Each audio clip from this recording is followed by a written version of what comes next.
The Prabhupada Connection. Causeless Mercy. 164. Lord Chaitanya's Life in Poetry. Part 1. By PRABHUPADA Hikari. Dear Srila Prabhupada, my beloved spiritual master, you are my life, my heart and soul. You are all I have and all I wish for. I beg to offer you my humble dandavats 1008 times and then again and again. Let me spend my entire life in offering obeisances unto your lotus feet. I recall when I first became your fortunate disciple in 1968. I wrote an epic poem about coming to your lotus feet. You wrote in the margin very nice, and then wrote me that you had sent it back to Godhead to publish. Naturally, I was encouraged, and so a few years later in 1971 in Brooklyn I offered your divine grace a notebook of handwritten poetry. You shed your brilliant rays of light upon me, and embraced the notebook to your chest over and over again, turning it this way and that. You kept calling me poet, saying that this is one of the qualifications of a devotee. Even more encouraged, I set out to write Lord Chaitanya's life in poetry. So some years later in 1976 on the rooftop of your apartment in Bombay, I told you about this epic poem in iambic heptameter with proper rhymes as per your preference, and that it would be completed in maybe 2,000 verses. At that point you beamed like 2,000 suns. It is an indescribable experience to see you smile in that way, like being bathed in the transcendental light of Vaikuntha. How I cherish your smile, as I have learned to also cherish also your chastisements over the years. That which is pleasing you is all that is important to us, your disciples. For the most blessed event of Vyasa Puja 2010, I beg to offer a few verses of that project which in your glorious service is still ongoing and has yet to be published.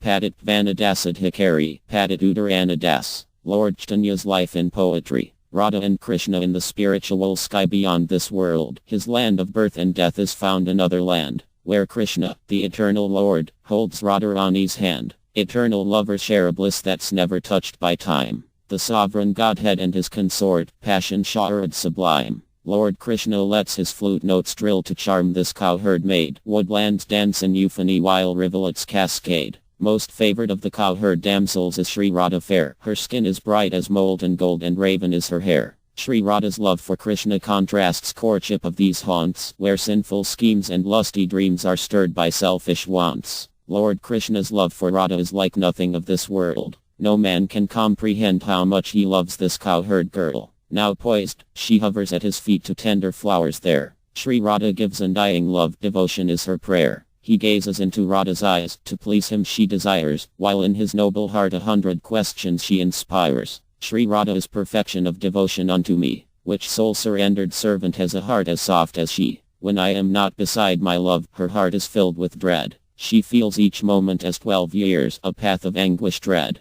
I wonder why she worships me, what qualities have I? That union with myself alone will Radha satisfy. Which attribute enchants her when she looks upon my face? Or hears my mellow flute notes calling from a distant place. I yearn to sweetly solve her love she's harboring for me. Her mood of love I'd need adopt those qualities to see. Can I begin to comprehend these feelings in her heart? My own devotee I would be to understand her part. Thus Krishna puzzled over Radharani's loving grace, and wondered what she felt within when lost in his embrace. Sri Krishna appears as Sri Chaitanya when nectar waters churned. T said, the lunar orb appeared. The ocean gave birth to the moon, so goes the tale we've heard. Sri Radha Krishna's churning love produced a higher gift. Mahaprabhu, whose love's so pure that universes lift. All people raised their arms up high to drink his gracious love, while nectar inundated earth from Krishna's land above. The Lord descended from Golok upon these mundane plains, a savior of all fallen souls, releasing us from chains.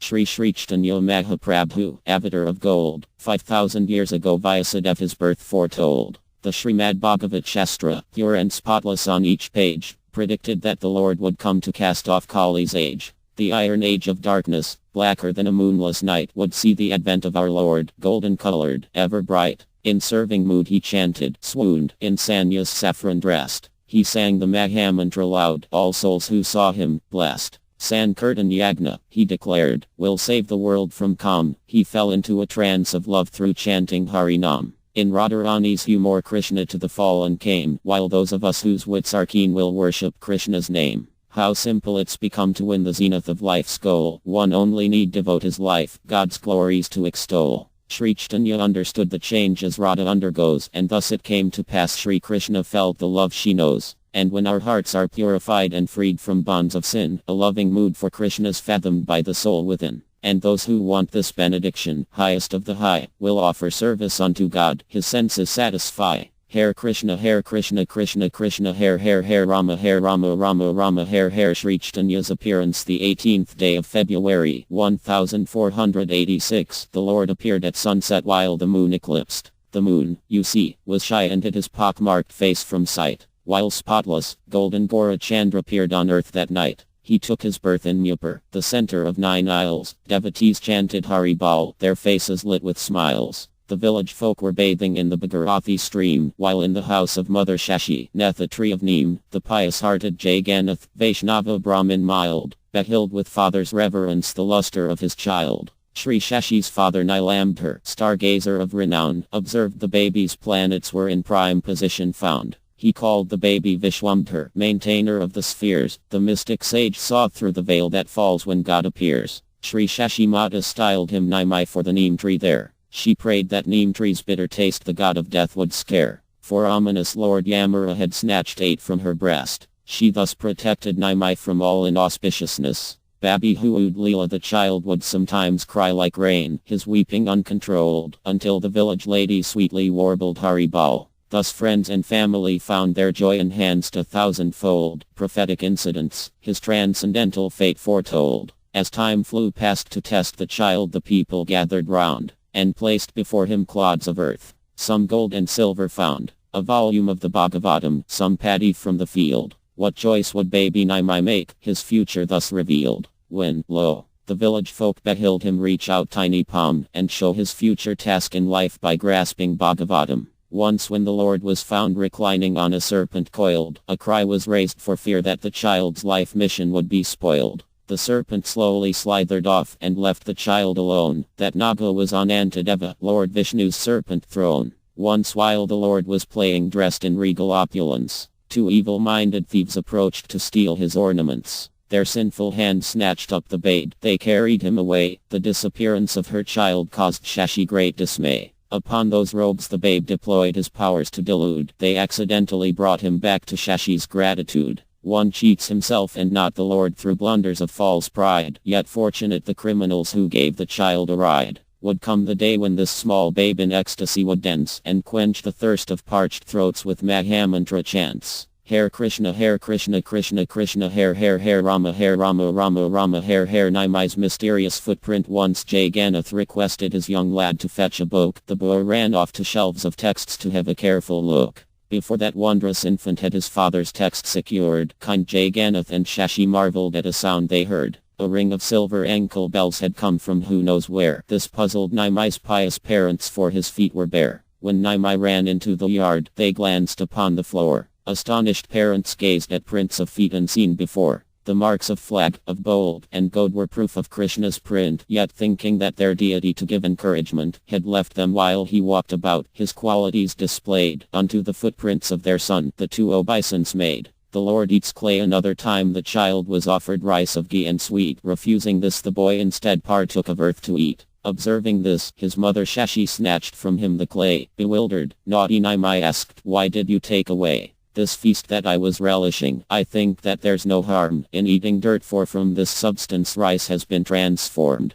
The consort of a pundit, Shashi was quite bright and quick to give contrary Nimai information right. Said Nimai's mother with a frown, "The difference can't you see? All things in nature have their use, some single specialty. Glazed clay when in a pitcher's shape is called a water pot, but when it's formed as building blocks another use it's got. To eat the soil produced of earth the health is undermined, while eating rice is nourishing for all of humankind." The child submitted and admitted Sachi to be right. His banquet came from Sachi's breast, much to her delight. The pilgrim's offering. 'Twas some time after that a Brahmin came to Jagannath, accepting from the master residence within his house. With humble cultured manners Jagannath received his guest. Quite naturally he wanted to maintain the pilgrim best. The Brahmin cooked as usual a bland and staple dish. To offer rice to Krishna was this humble bhakta's wish. He meditated on the murti of Sri Bal Gopal. Respectful prayers of honest love were more than ritual. Unseen the child appeared before the praying was complete, and from this Brahmin's dish of rice the child began to eat. Now when an offering's gluttonized before the prayers have ceased, it's not accepted by Srimurti, slighted and displeased. So when that high-souled holy man had found the child did steal his offering of rice intended as the Murti's meal, he felt disappointed at the naughty infant's crime, yet still took on the task of cooking rice a second time. Then when the second plate of rice was finally prepared, the Brahmin set the Lord's plate out. How lovingly he cared. With meditation on the Lord, he offered food to God. With eyes closed tight he asked him, "Come and eat your rice, Prasad." Unnoticed Nimai's conduct caused the same mishap again. He pirated this plate as well, much to his folks' chagrin. His brother Vishwarup impelled the guest to cook once more. It wasn't until midnight that he'd finished up the chore. Within a bolted neighbor's house the child was placed this time, but somehow through a compound gateway agile Nimai climbed. Bewildered was the Brahmin when again the boy appeared. Recalling how the lad had twice before that interfered, he contemplated calling Nimai's folks from sleeping state. But Nimai told the Brahmin that his cries for help must wait. The child contended, "My dear sage, you call me with your prayer, yet when I come to eat my feast, I'm not allowed a share." With greatest mercy Nimai blessed the wanderer that night. The child revealed himself as Krishna to the guest's delight. The Brahmin promised he'd keep secret what the child had shown. Absorbed in ecstasy the sage made Nabadwat his home. And often he would come to visit Mishra's residence, to offer veneration unto blessed occupants. Nimai learns the Sanskrit alphabet. The time was nigh for Nimai to be taught the alphabet. He learned the letters at first sight and never would forget his daily lessons. Hence it wasn't long before Nimai could write out Krishna's many names and teach or satisfy. The child sang Gopal Krishna's names like nectar rivers flow upon the planets of the gods where lotus blossoms grow. A transcendental pleasure for his folks at home who heard their son sing sweetly Krishna names, his mission undeterred. Hare Krishna, Krishna Krishna, Hare Rama, Rama Rama, Hare. An offering on Ekadashi. Once on Ekadashi, a day observed by rigid fast, the child amazed his family members by the things he asked. He wouldn't cease his temper tantrums till a feast prepared, as presentation to the Lord with hungry Nimai shared. And how he was aware of this, his mother could not say. Those holy foods for worship meant were cooked 2 miles away. The Brahmin cooks Hiranya and his comrade Jagadish were likewise most astonished. Nimai knew about their feast. The Lord just wanted foodstuffs that were offered unto him. For the Lord to eat on fasting days is neither sin nor whim. He tells us in the Gita, "Make all offerings unto me." Though bhaktas must restrict their senses on Ekadashi. Mischief at the bathing ghat. Young girls who worshipped Shiva to obtain a husband true were most upset by Nimai and the antics he would do. He told them they should worship him to have their wanted gain. "Lord Shiva's my devotee," Nimai honestly explained. "And if you fail to trust to me such issues of your life, you'll get a spouse with 7 children by a former wife." Some girls surrendered to the Lord, though unrelentingly, while others turned to him with loving spontaneity. Annoying pandits was an art then mastered by the boy. Bothering bathing Brahmins was by far his favorite joy. "I am the object of your prayer and penance," he would shout. The Brahmins could not meditate while Nimai splashed about. They quickly formed a body to report this prankish son, and marched unto his father's house to tell what Nimai had done. Now meanwhile Nimai had left the ghat, a student free from care. His father and the pandits searched but found the lad nowhere. For he had hurried home, arriving by another way. His hands of spotted ink disproved what pandits had to say. He looked as though he'd just arrived there from the village school. How could his hands have spots of ink if he'd been in the pool? Miraculous. Nimai. Once Sachi Devi swooned when Nimai touched her with his hand. "Get milk of coconuts to rouse her," came her friend's command. The ladies were astonished when he brought to them a pair, for coconuts were out of season. All the trees were bare. The miracles the Lord displayed would lead the folks to guess that he must be the son of Nanda in some other dress.